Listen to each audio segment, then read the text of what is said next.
So I will continue preaching this message and this gospel that, look, national politics is important. National politics is very, very important, and you should always be aware of what is going on, in Westminster. But just as equally, and I have argued this point before, what happens in your local politics is just as important as what goes on a national level, if not more important. And I will argue this point time and time again that local politics is just as, if not more important than what goes on down in Westminster. And unfortunately, we see and have seen for years this turning off, this abandonment of local politics.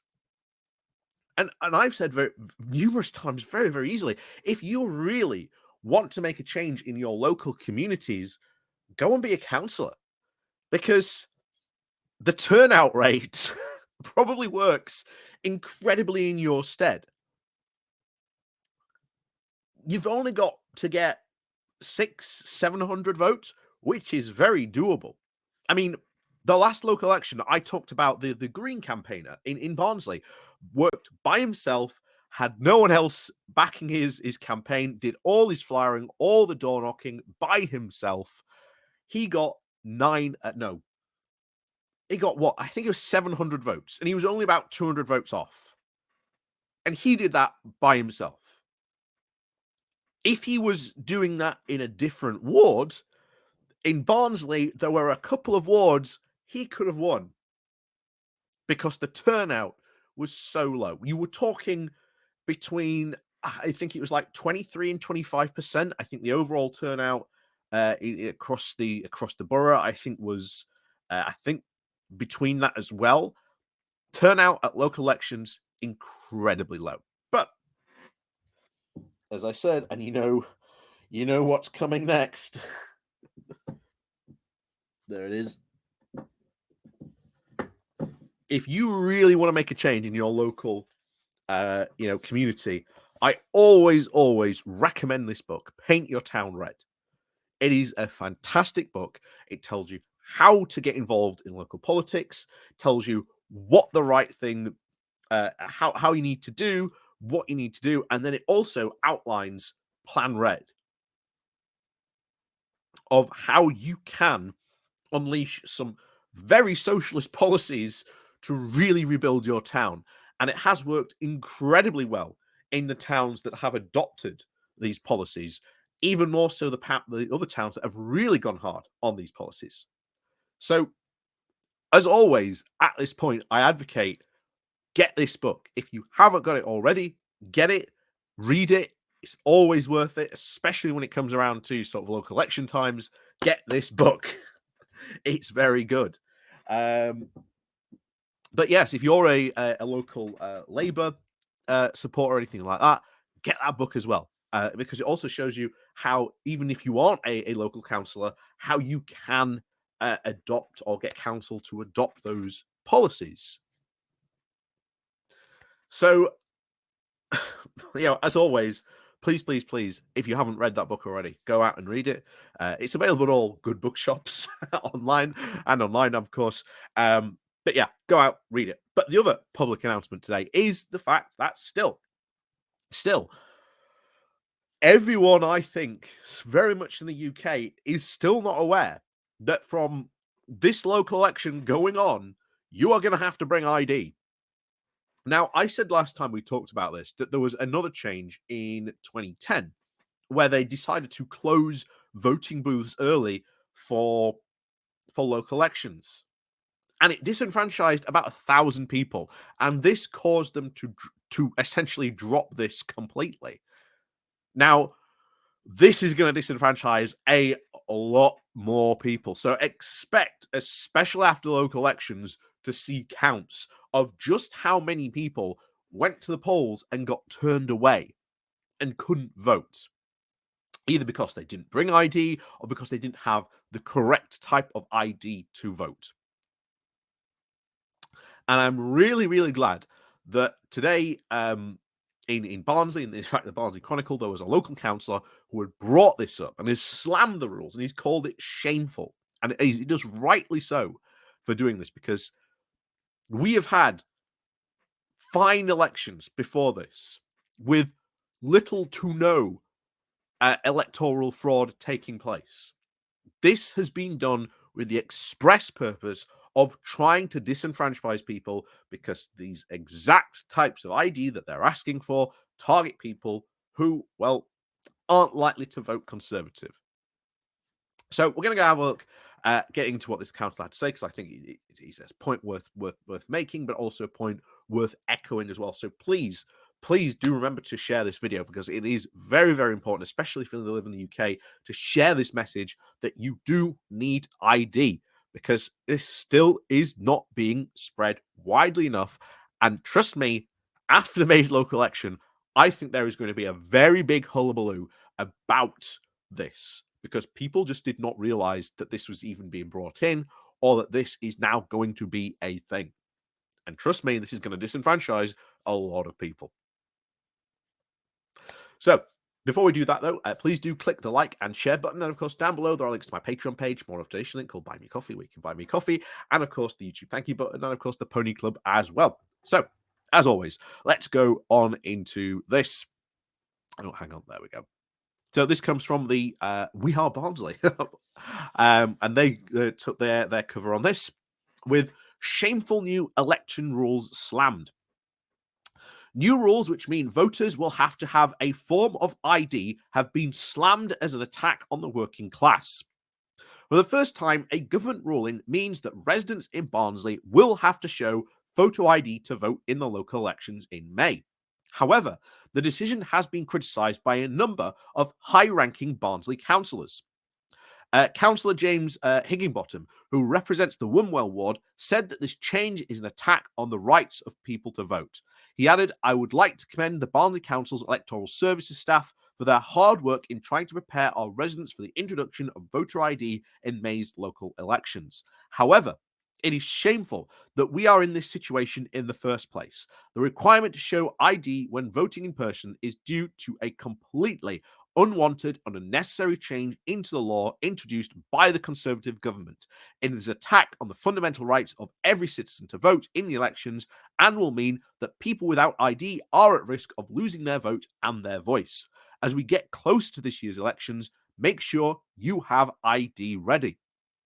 If you don't have a suitable ID, please contact the electoral services for a free voter authority certificate." That's something else that is worth pushing. If you do not have correct voter ID, you can contact the electoral services for that sort of voter authorization certificate. Something else that should be pushed out very, very big. So, but he continues. My message to every resident is simple. Don't lose your vote. The leader of Barnsley Council, Sir Steve Houghton, echoed Councillor Higginbottom's last week cabinet meeting, saying, "As someone who votes at the box, I know a lot of people are still likely to physically vote. So please bring some form of ID. My big worry is younger people. Older people are more likely, but not in every case, to have some form of ID. The danger is that young people will be disenfranchised, and we don't want to see that. We will be doing all we can as council to try and inform people and let them know. But we have to emphasize that it will be no good turning up to the polling station and saying, well, you know who I am. You will need some form of ID to confirm that, which is sad, because that will happen, I am sure. Hopefully, it won't have a too big impact on voter turnout. This is going to increase this is not going to increase voter turnout, it's going to reduce it. The question is, by how much? The full list of accepted ID is available on the Electoral Commission's website, along with more information about the new requirement and details how to apply for a free ID at the Electoral Commission.gov website. And that is one of the comments I want to highlight. It's not going to increase voter turnout, it is going to decrease it. And he raises the good point. How much is this going to decrease the voter turnout? Because remember, local council elections in Barnsley. Again, like I say, my ward was what 25, and you're looking at around about 25 to 30%, and that is unfortunately average. I think in for most of the UK. I might be wrong, but I'm pretty sure that tends to be the average between 25 to 30%. That is incredibly low. So now you're bringing this. How many more people is not going to vote? I think we will find out very, very quickly.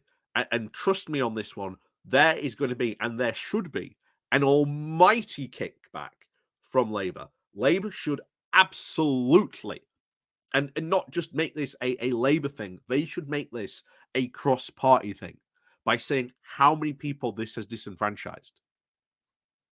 Because previously, before this was fine. There was little to no election fraud. In fact, last election there was one. Last general election there was one. And I don't know of any cases of electoral fraud happening in Barnsley ever. In fact, I don't even think that has ever been the case for a number of years. So why then all of a sudden do we need these voter IDs? Well, it's as it's been laid out. It's to stop young people from voting. It's to try and target old people or people who do not have the correct form of voter ID. That is why this bill has been introduced. And make no mistake, after this, there should be a massive kickback and a push to get the Electoral Commission to drop this. This needs to be gone.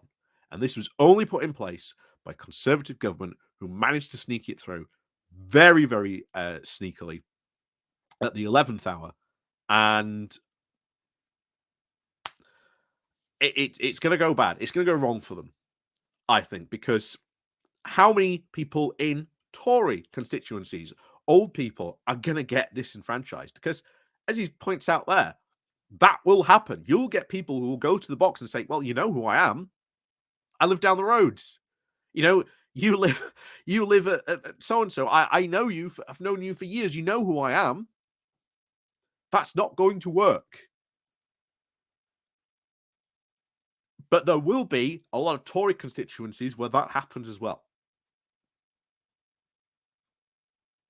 And it will be interesting to see what pushback there is from those Tory areas. How much kickback are they going to give as well?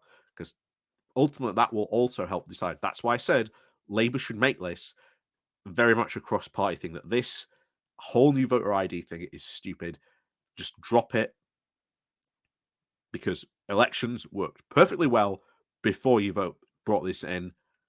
And instead, it's going to decrease the vote. And I'm going to be watching very carefully, especially for voter turnout, because I think Houghton is right. There will be, I think, a negative consequence to this, and that will be less people. And remember, you only need about 700 or 800 votes to be elected as a councillor. Again, voter turnout. It's not a lot. It's really not a lot. And if one guy from the Green Party can get 800 votes and lose by 200, it just goes to show you, if you're willing to put in the graft and the hard work, you could very easily get onto your local council, either the independent or you could join, whatever party you wish to join. It's very, very doable. Very, very doable. And you can make a lot of change at our local council level. So, as I said, again, paint your town red. Go out and buy it. It's a very good book. So, as always, like I say, please do spread this video. Please do spread this message that you need voter ID. Go to the Electoral Commission's website. It will tell you what the acceptable forms of voter ID are. Also, if you do not have one of those, you can then apply for the voter ID confirmation certificate. So you've got time, but obviously time is running out. The elections are going to be in May. we haven't got long. So we need to really start spreading this message very, very quickly, because otherwise a lot of people are going to get disenfranchised or turning up to the polls, suddenly finding they can't vote. So it's a message that really needs to be spread. So to do that, please do remember to hit that like, share, and subscribe button. So thank you very much, as always, for watching. And of course, we'll see you all next time.